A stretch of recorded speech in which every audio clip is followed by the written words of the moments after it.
Welcome to the Health Coach Nation podcast. My name is Hailey Rowe. I'm a sales and marketing coach and strategist for health coaches, life coaches, and wellness professionals who want to become a leader in their field by building their online community, rocking their sales process, and finally feeling confident about how they promote themselves and their marketing. On this show, we talk about tips to grow your business, save yourself time, and finally be able to create a sustainable, profitable business. Let's get into it. Today's podcast is brought to you by the Zero to Hero Coach Program. This is my 4-month program teaching coaches and online service providers how to grow your online business, book clients consistently, overcome your sales fears, and finally rock your social media visibility. If you struggle to create a sustainable coaching business, this program is for you. Check out HaileyRowe.com and book your free strategy call with my team or myself today. Thank you. So I am really excited to talk with you tonight because I was just thinking about why it is so many coaches who I talk to buy a lot of programs, buy a lot of courses, buy a lot of webinars, buy a lot of, or just download a lot of free stuff, and they never get to the place where it's working for them, meaning they're not seeing results from it, or they're not, implementing it all the way through. And so I wanted to make a video because I was thinking about why does that happen, and why is it that sometimes, you see people getting amazing results and they're like, oh my gosh, I did this course, you got to take it. And then you take the same course and the same thing doesn't happen for you. And so we're going to talk about a couple reasons why that might be happening.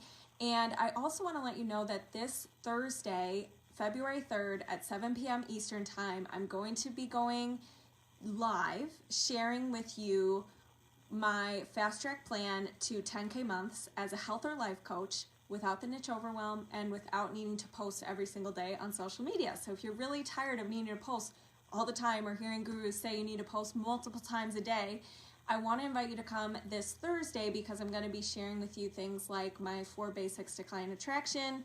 I'm going to be sharing with you this one thing that you need to be doing to nurture those cold leads to warm leads who are actually interested in working with you. And I'm also going to be sharing with you how to work through overwhelm when you feel it in your business, because that can definitely hold you back from action. And it's going to be a pretty dense event, and we're going to do it Thursday night at 7 p.m. Eastern. So if you want the link for that, just comment below register, and I'll send you the registration link to be able to attend the live training this week.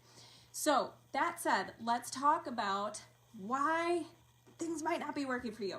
So the first thing is, and I have to say, I've done a lot of programs, I've worked with a lot of mentors, I've bought a lot of courses, all the things.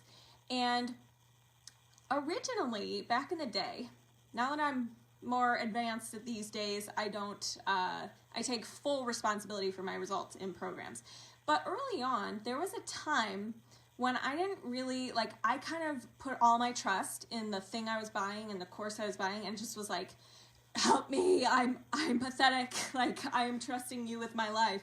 And I find that method, that approach doesn't work, because you are all smart individuals. You have to believe as an entrepreneur you are worthy. You have to believe you can take something and implement it and succeed. You got to meet your coach or your course or your whatever you buy halfway so that it's a good, relationship. Because it's kind of like if you're in a relationship that's codependent, where you're like, for example, you're dating somebody and you're like, oh my God, I need you to make me happy, when that doesn't work, right? You have to be able to trust yourself, have your own back under any circumstance, and coming into a relationship with that stability is going to help you so much more, get so much more out of your programs, out of your courses, out of your coach you're working with, or whatever it is, right?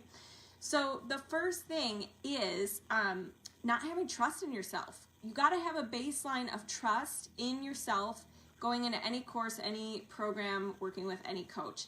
And if you don't have that trust in yourself because maybe you don't have a ton of evidence yet in your circumstances, like in your daily experience that you could see success, then you need to create it first in your mind with your thoughts. Okay, so this comes down to there's been other things in your life that you've been successful at and you've been able to implement things. So rely on that. There's been other, there's been other thoughts you probably have about your business and the future of your business that get you excited and trusting in yourself. You probably did school and maybe you were a good student, so you know how to study something to learn it to, see the impact of implementing it, right? So basically, you got to pull from where you can in the beginning when it comes to trying on beliefs that get you trusting yourself enough to know that whatever program, course, or thing you're going to use, you're going to get results out of it because you have your own back. You know you're going to implement it. You know that you can take something and learn it and make it your own and go for it, right? So that trust in yourself is so important. I have to say I had a little bit of an advantage when I started my business because I had been a performer my whole life and I've been rejected so many times and I knew how to, present myself. And that was like a skill that really carried me through tough moments because it wasn't like I was surprised when I got rejected in the beginning of my business. I was like, oh, this is just part of it, right?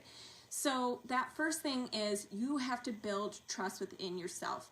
And that also comes down to keeping commitments you make to yourself. So for example, before you join a program or something, set some kind of process goal. Like I want to, twice a week I want to do a Facebook Live or something like that. And it doesn't have to be perfect and the content doesn't have to be amazing and you don't have to know everything yet. But just honoring that commitment to yourself for a couple weeks to build trust in yourself. Like, hey, if I set a goal and I do it, okay, I can rely on myself, right? So you got to build that trust and you got to set some kind of goal that you keep a commitment to yourself. You're able to see that you're able to do that. Now, you've probably already done that in your life before, so you could probably pull from what you've already done in other areas of your life if you need to. So that's the first thing. The second thing is you go into a program and you end up using it against yourself. So this comes down to two things. One, you compare yourself. So you're like, oh man, somebody else is farther along than me, or the course, case studies are so good, I'll never get there. And you start turning something that's supposed to be inspirational and positive into, I'm not good enough, I'm not worthy, I'm so tired, it works for them, it's not working for me, all of that. And then when that happens, how do you feel? You feel tired, you don't feel motivated, you don't feel excited, everything feels super heavy. And growing a business from a place of feeling exhausted and burnt out and feeling like you are a victim and, it's going well for everybody else but not you, and that doesn't drive action, right? That doesn't propel you forward. And then the action you do take just feels heavy and is probably perceived that way by your audience too, right? And the other thing is, if you are, what did I write down here?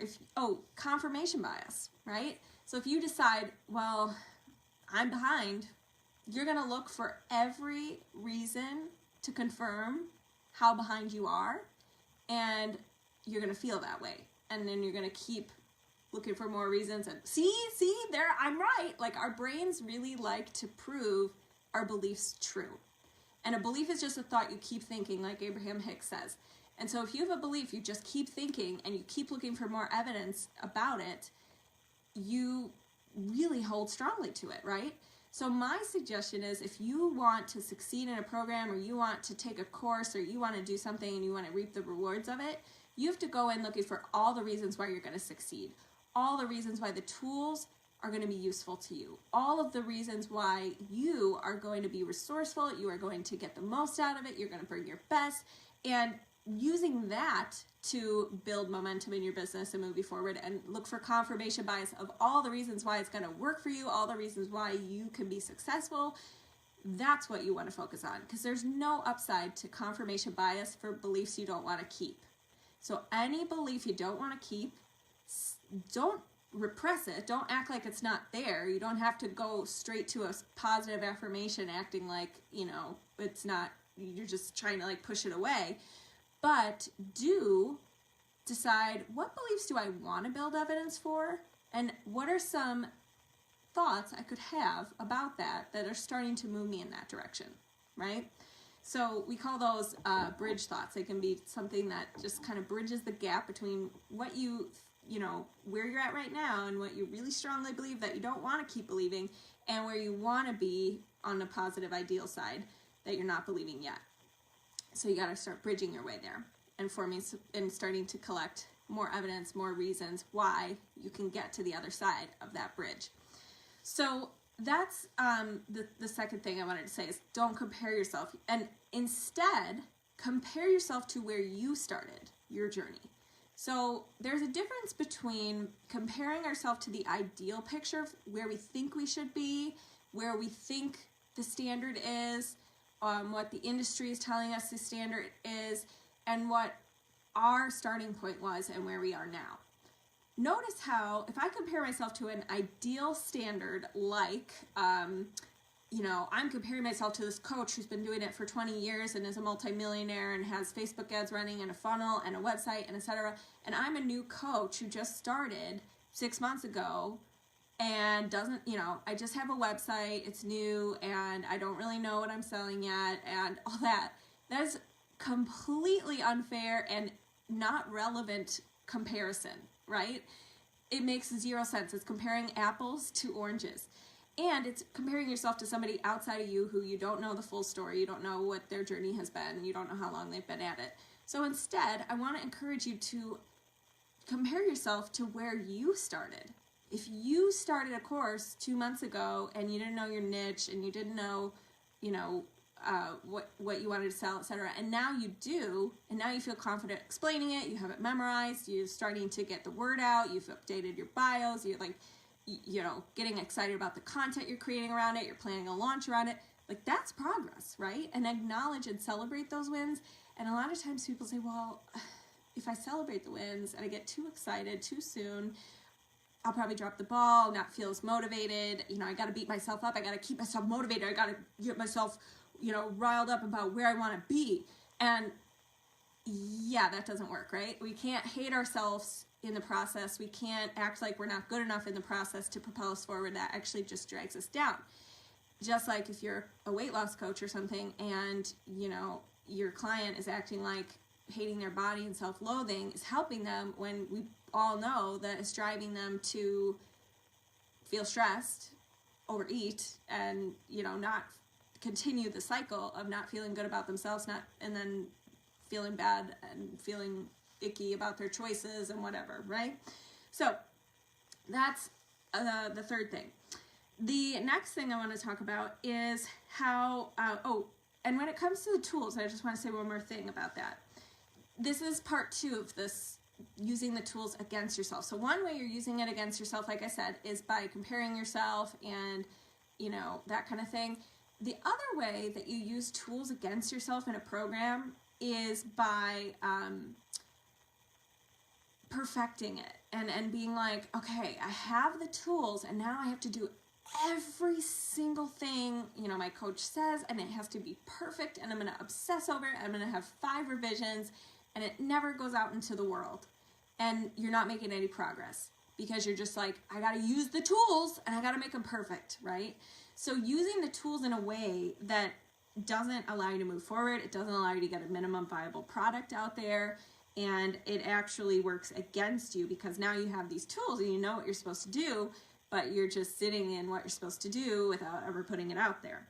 So instead, you got to think about speed of implementation to go with your tools, and you got to use the tools for you, not against yourself. The tools are there to guide you, they give you ideas, they help make things easier, they save you time.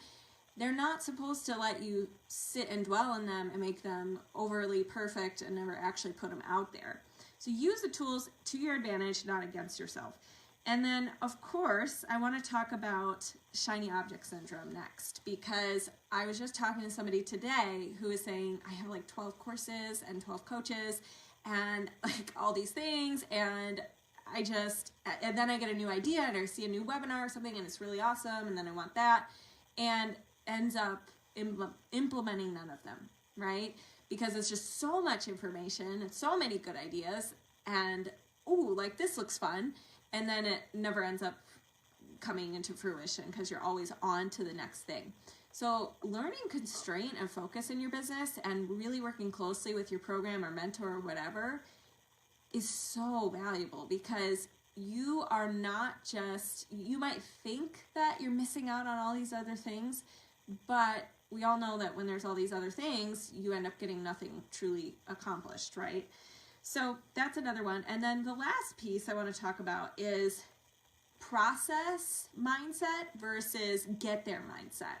So there's this thing where we think that when we get to X amount of clients or X amount of money, we're going to be happy all of a sudden. But the truth is, yeah, you might, the truth is along the way to that goal is really where the magic happens. The whole point is playing the game, not getting to the destination. Getting to the destination is great. It feels good to accomplish a goal, but the whole point is who you become in the process of getting to that goal. So if you go into a course or program just thinking, I need to get to XYZ to be happy and be successful and feel confident about myself, and then you get there and you realize I'm still not confident, I still have these limiting beliefs, I still, I'm not happy, that is like the downfall.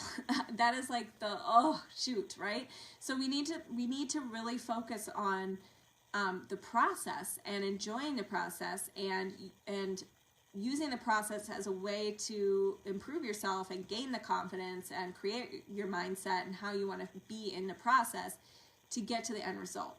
So this is another thing we do when we join programs. We think it should go a certain way for me, or even just everything in life. Like my day should go a certain way. My coaching session should go a certain way. My posts should take me only this much time. And when it doesn't match up to our expectations or how we think things should be, we immediately use that to feel a certain way, to feel disappointed, to feel annoyed, to derail us, to etc. Versus being adaptable and being somebody who has an end goal and is open to many different hows and paths and things that they need to learn along the way to get to that goal. So rather than thinking that things have to go a certain way and you have to follow a certain process, and if you veer off the process at all, or you don't like, whatever, that it's a failed attempt, is just not true. And if you want to play the long-term game in entrepreneurship, you have to be falling in love with the process and not just trying to get to a means to an end to be happy, quote unquote.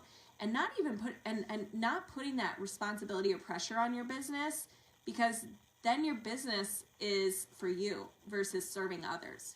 Does that make sense? So like, this is a really common thing we do. We think it's our business's job to pay our bills, make us happy, make us a legend in the industry, all of that. And if it doesn't, then, we're mad at our business. But your job with your business is to serve your customers, create client results, love, yes, it's good to love what you do, but you don't have to love everything about it and put all your eggs in your business to feed you fuel, energy, even money, etc., right? Like, it's your job, yes, to create profit, yes, to create value. That is an entrepreneur's job. But when you attach so much to that, like, if this doesn't happen, I will not be happy, then any program you do, any goal you hit, etc., you're going to be disappointed always, because it's up to your thoughts, it's up to what you think about everything in your life to make you happy. And you can be happy right now with what you have and create more. That's the best way to start a business, to be happy about where you are, noticing the progress you've made so far, and eager and excited about where you are going. So anytime you join a program, I want you to remind yourself that, number one, you should not use the tools against yourself. You should use them to enhance and give you clarity and save you time and get yourself putting things out into the world quicker than sitting on the information, over perfecting it, etc. The second thing is to not compare yourself to others. compare yourself to your past self and where you started. The third thing is about process mindset and loving the game versus needing to get there mindset, which is rushed energy, which feels tense, which feels icky, and it comes off in your sales, it comes off in how you act and all of that, right? And then the last thing I wanted to say is thinking, what was it? I don't know. Oh, doing too many programs at a time. That is definitely something that's going to hurt you in the end. So if you have any questions, put it in the comments. And I cannot wait to see you this Thursday at 7 p.m. Eastern Time. Thank you so much for listening to today's episode.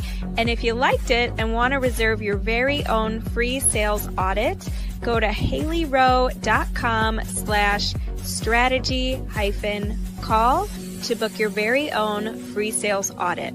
On the call, we'll talk more about the common concerns you get from your ideal clients, how to overcome those concerns, how to coach through objections, how to change your mindset around sales, and improve your sales process so you can be closing and converting more clients.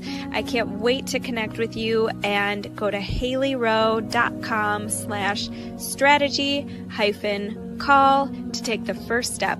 Thanks so much. Have a good day.